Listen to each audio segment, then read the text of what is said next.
বাংলা নববর্ষ ১৪৩৩ আর এটিকে বরণ করে নেওয়ার জন্য কত আয়োজন।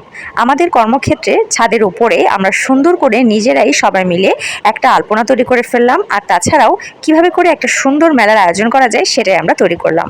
আসসালামু আলাইকুম, welcome to Prabhas daily live blog. কেমন আছেন সবাই? ছাদে আলপনার কাজে সবাই একসাথে হাতে হাত লাগিয়ে করার পরেই আমি চলে আসলাম হচ্ছে বেশ কিছু মাটির হাঁড়িতে রং করতে এবং আঁকতে।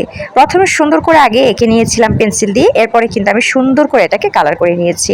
রঙের কাজগুলো বা আঁকা আঁকিটা আমি আসলে অনেক ভালোই পারতাম। আর যখন আমি স্কুল কলেজে ছিলাম তখন আমার এটার প্রতি এক ধরনের নেশা বা অ্যাট্রাকশন ছিল। যখনই আমি ফাঁকি পেতাম তখনই কিন্তু আমি বসে বসে ছবি আঁকতাম। এখন আসলে বিভিন্ন ব্যস্ততায় অনেক বছর ধরে এগুলো কাজের সাথে আমার একদমই কোনো সম্পৃক্ততা নেই। অনেক বছর পরে এই ধরনের কাজগুলো করলাম আর আমার কিন্তু অনেক বেশি ভালোই লাগলো। এত বছর পরে এতগুলো কাজ করেছি, এই সবই কিন্তু আমার নিজের হাতে করা। আমার এত বেশি ভালো লাগছিল, ওই মাটির কলসিগুলো আমার এত সুন্দর হয়েছিল আঁকাটা। এছাড়াও বেশ কিছু বড় বড় ককশিটও আমি সুন্দরভাবে ডেকোরেশন করেছি, ডিজাইন করেছি তুলি দিয়ে। যাই হোক, এদিকে কিন্তু আমাদের ছাদের ডেকোরেশনটাও মোটামুটি অলমোস্ট কমপ্লিট। তো নববর্ষে কে কোথায় ঘুরতে যাচ্ছেন অবশ্যই কিন্তু কমেন্টসে জানাবেন।